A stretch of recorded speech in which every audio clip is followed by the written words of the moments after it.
Es la mañana del 19 de marzo de 1990 y el grupo de guardias del Isabella Stewart Gardner Museum en Boston se dispone a empezar su jornada laboral dando el relevo a sus compañeros del turno de noche.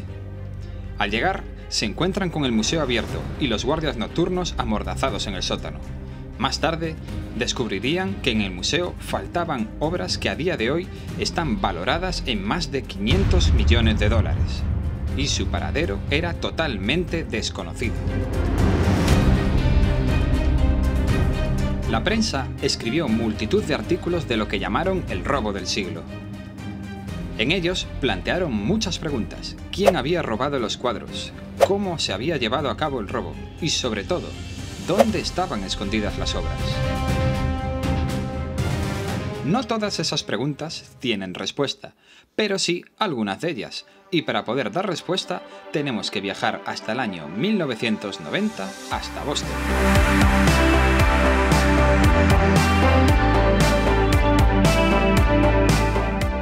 La ciudad intelectual, hogar de Harvard y de la primera escuela pública estadounidense.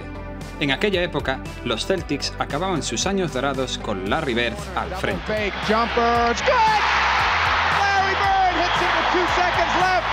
Pero no era oro todo lo que relucía en Boston.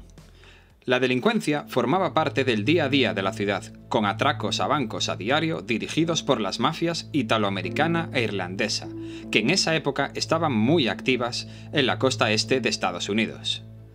De hecho, se habían detectado ventas de armas de la mafia irlandesa de Boston para la lucha armada en Irlanda del Norte. En este contexto eran habituales los juicios a los miembros de la mafia. Y a estos se les ocurrió la idea de robar arte para rebajar sus penas en prisión. Esto funcionaba así.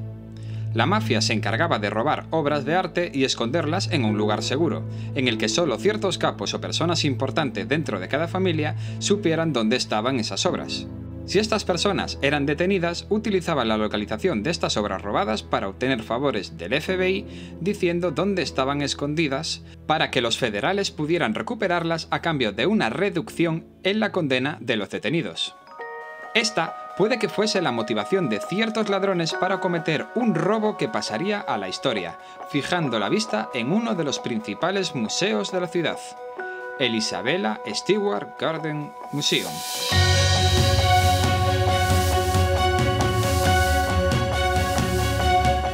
La historia del museo parte de un matrimonio de la ciudad de Boston compuesto por Isabella y Jack Gardner, que había comenzado a viajar por el mundo en 1987 adquiriendo obras de arte.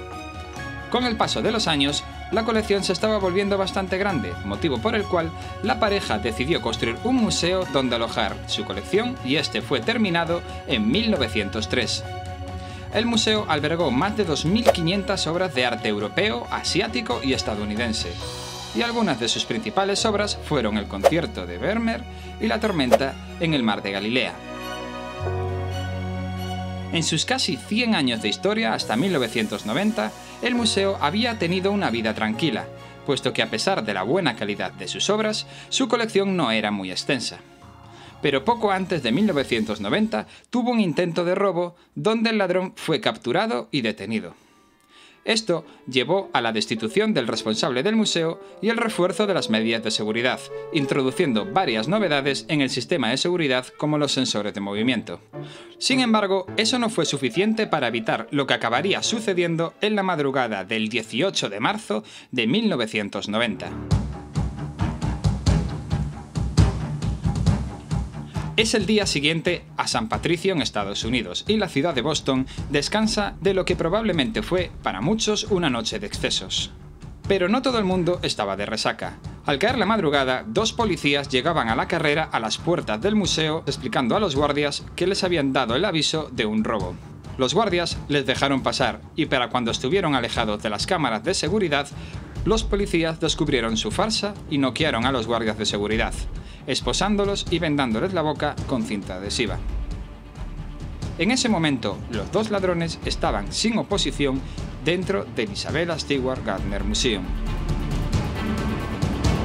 En los siguientes 80 minutos, los ladrones actuaron a toda velocidad para llevarse 13 obras del museo que hoy en día están valoradas en más de 500 millones de dólares.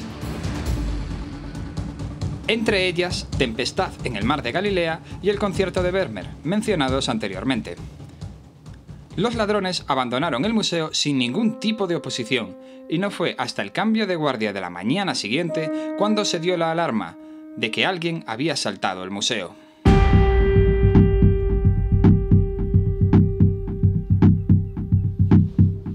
En las primeras horas de investigación apenas había pistas de las que tirar del hilo. Además, el FBI carecía de un equipo especializado en robo de obras de arte, por lo que no sabían cómo proceder en algunas situaciones. Y a todo esto hay que añadirle que las pruebas del robo fueron contaminadas.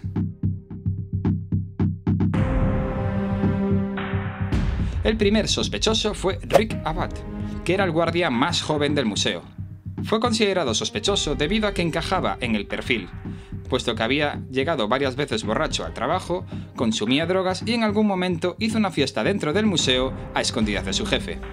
Sin embargo, no se encontró ninguna prueba para incriminarlo y fue puesto en libertad. Otro de los sospechosos fue una persona que envió fotos de las obras a un periódico, pero resultó que las fotos eran falsas. Todo esto hizo que el FBI considerase, por último, a las mafias locales como principales sospechosas del robo, aunque, como en anteriores casos, no había ninguna prueba, ni siquiera un rastro del que poder investigar. Hubo varias teorías, como la de que esas obras fuesen utilizadas por la mafia para bajar las penas de los altos cargos cuando estos fuesen arrestados, como hemos explicado con anterioridad, y también se apuntó hacia la mafia irlandesa como responsable del robo, porque ésta podría tener el objetivo de vender las obras para financiar a los separatistas de Irlanda del Norte. Pero esas teorías se quedaron a falta de pruebas como solo teorías.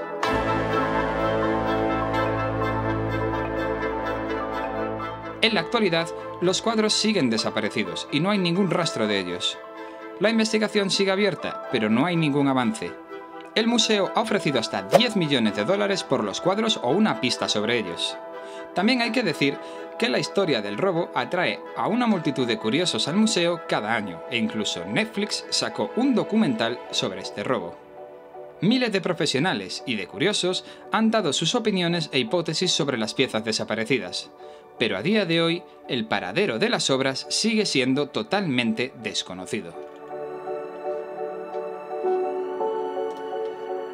No sería el único robo de una obra de arte en la historia. A principios del siglo XX, en el Louvre, en París, se quedaban de piedra al descubrir que la Mona Lisa había desaparecido del museo. La historia te la contamos en este canal. Si te gustó el vídeo, considera darle un like, y si te gusta el contenido que publicamos en el canal, considera suscribirte. Saludos y nos vemos en el próximo vídeo.